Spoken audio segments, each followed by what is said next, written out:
हे friends, आज की video में हम बात करेंगे ट्रेडमार्क रजिस्ट्रेशन के बारे में कि फ्रेंड ट्रेडमार्क रजिस्ट्रेशन क्या होता है, इसका क्या प्रोसेस होता है और इसके क्या बेनिफिट्स होते हैं और हम इसे कैसे फाइल कर सकते हैं। तो चलिए फ्रेंड्स बात करते हैं ट्रेडमार्क रजिस्ट्रेशन क्या होता है। तो सबसे पहले फ्रेंड ट्रेडमार्क रजिस्ट्रेशन आपको कोई भी ब्रांड नेम, लोगो, सिंबल, स्लोगन, टैगलाइन, पंचलाइन कुछ भी हो सकता है जिससे आपको आपके बिजनेस को मार्केट में जाना पहचाना जाता है। तो फ्रेंड्स इसी तरीके से जैसे आप सपोज कीजिए आपने कोई प्रोडक्ट खरीदना है तो पहले ही आप अपने दिमाग में तय कर लेते हैं कि आपने किस ब्रांड का क्या प्रोडक्ट खरीदना है, क्योंकि फ्रेंड्स जब भी एक आम आदमी अपनी डेली रूटीन लाइफ में कम से कम डेली 100 से ज्यादा ट्रेडमार्क देखता है। जब भी आप सुबह उठकर जो भी पेस्ट यूज करते हैं वो किसी ना किसी बड़े ब्रांड की होती है। सपोज कीजिए आप पेप्सोडेंट, कोलगेट या आप पतंजलि की पेस्ट यूज करते हैं या जो भी आप यूज करते हैं वो आपकी हर एक रजिस्टर्ड ब्रांड की बड़ा प्रोडक्ट होता है। तो उसी तरीके से फ्रेंड्स आप जिस भी गाड़ी से आप ऑफिस आते जाते हैं या आप जिस भी मोबाइल फोन को यूज कर रहे हैं, इस वीडियो को जिस भी प्लेटफॉर्म पर या जिस भी आप डिवाइस पर देख रहे हैं वो भी किसी ना किसी बड़े ब्रांड का ही प्रोडक्ट होगा। तो फ्रेंड्स इस तरीके से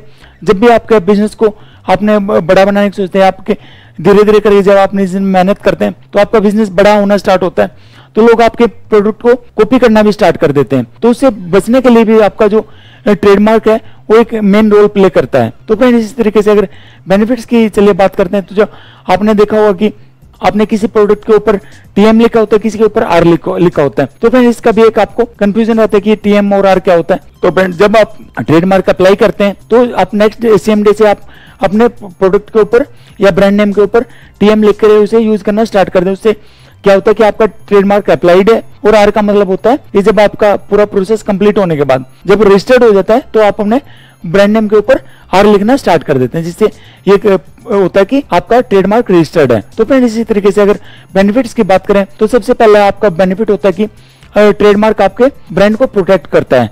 कि जब आपका ब्रांड नेम धीरे मेहनत करने के बाद धीरे धीरे आपका काफी टाइम का जब प्रोडक्ट ब्रांड नेम बड़ा होता है तो लोग आपके ब्रांड को कॉपी करना स्टार्ट कर देते हैं और मार्केट में जो आपका प्रोडक्ट होता है उसे मिलते जुलते बहुत सारे प्रोडक्ट आ जाते हैं। तो उससे भी आपके ट्रेडमार्क जो आपका है वो आपके ब्रांड को प्रोटेक्ट करता है, क्योंकि फ्रेंड्स अगर आपका किसी एक यूनिक मार्क है, जो आपका प्रोडक्ट है वो यूनिक है, तो एक मार्केट में अलग ही पहचान बनती है। उससे आपकी एक यूनिक आइडेंटिटी क्रिएट हो जाती है मार्केट में, जिससे लोग आपके बहुत सारे प्रोडक्ट के बीच में, जैसे सपोज कीजिए आप 10 मोबाइल है तो उसमें अगर कोई आपका एप्पल का या सैमसंग का मोबाइल है वो बिल्कुल एक अलग पहचान में आ जाता है कि एक लोगो से पता लग जाता है कि एप्पल का है, ये आपका सैमसंग का है। तो ये आपके ब्रांड को प्रोटेक्ट करता है और आपकी एक यूनिक आइडेंटिटी क्रिएट करता है मार्केट में। तो फ्रेंड इसी तरीके से अगर नेक्स्ट बात करें तो ये आपके जो प्रोडक्ट की मार्केट में कंफ्यूजन है उसे भी दूर करता है। सपोज कीजिए आपका जो भी प्रोडक्ट है उससे मिलते जुलते आपके मार्केट में 10 प्रोडक्ट है, तो लेकिन आपके प्रोडक्ट की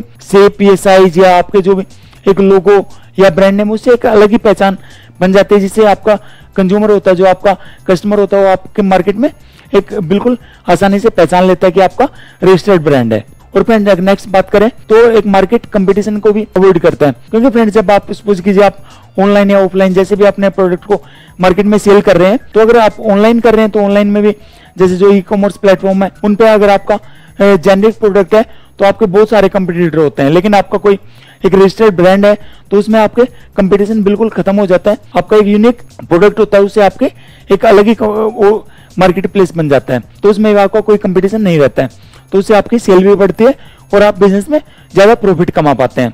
और फ्रेंड्स अगर जैसे ऑफलाइन की बात करें तो ऑफलाइन में इसी तरीके से अगर आपका रजिस्टर्ड ब्रांड है तो धीरे धीरे आपका ब्रांड बड़ा होता है, चला जाता है और आपके उससे इनकम भी, रेवेन्यू भी और ज्यादा जनरेट होना स्टार्ट हो जाता है और आपके कंपटीशन खत्म हो जाता है। आपका मार्केट में जब फ्रेंड्स आपका प्रोडक्ट ही यूनिक होगा, आपका एक अलग ब्रांड होगा, तो लोग आपके कंज्यूमर जो है वो कस्टमर आपके ब्रांड नेम के नाम से आपके प्रोडक्ट को मार्केट में डिमांड स्टार्ट हो जाती है।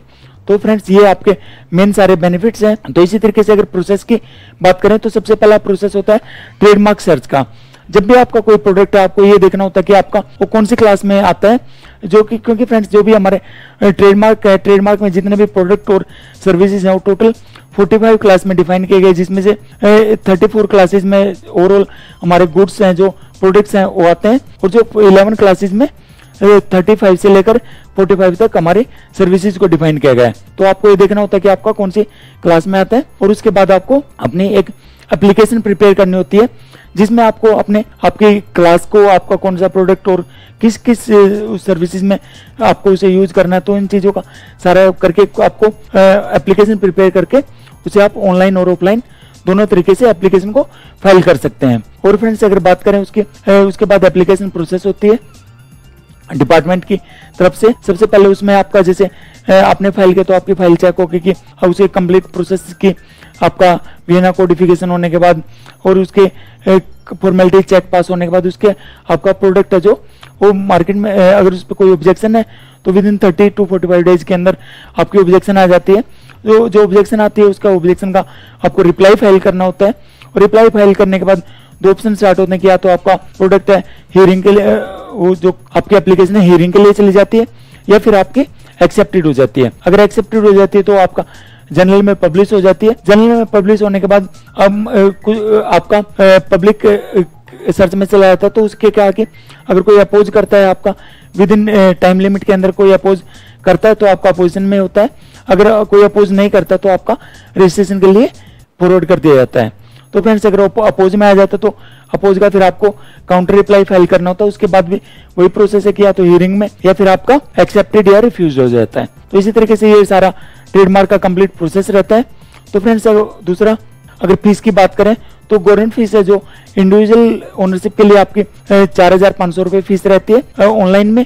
अगर ऑफलाइन में जाते हैं तो 5,000 रुपए। और अगर फ्रेंड्स अगर अदर एंटिटी जैसे पार्टनरशिप या आपकी कोई प्राइवेट लिमिटेड या पब्लिक लिमिटेड कंपनी है या कोई एसोसिएशन है तो उसके से फाइल करते हैं गवर्नमेंट फीस 9,000 रुपए होती है। और अगर ऑफलाइन में जाते हैं तो 10,000 रुपए फीस होती है। तो इसी तरीके से फ्रेंड्स अगर आप हमारी कोई ट्रेडमार्क से रिलेटेड आपकी जैसे अप्लाई करने में या कोई ऑब्जेक्शन फाइलिंग में या हियरिंग में कोई आप हमारी पेड सर्विस लेना चाहते हैं स्क्रीन पर दिए गए नंबर पर कॉल कर सकते हैं। और फ्रेंड्स अगर आप हमारी इस वीडियो को यूट्यूब पर देख रहे हैं तो यूट्यूब चैनल को सब्सक्राइब करना ना भूलें, जिससे हमारी आने वाली फर्दर वीडियोज की नोटिफिकेशन आपको लगातार मिलती रहे। और फ्रेंड्स अगर आप किसी अदर सोशल मीडिया प्लेटफॉर्म पर देख रहे हैं तो भी इस वीडियो को ज़्यादा से ज़्यादा लाइक करें, शेयर करें। Thank you friends.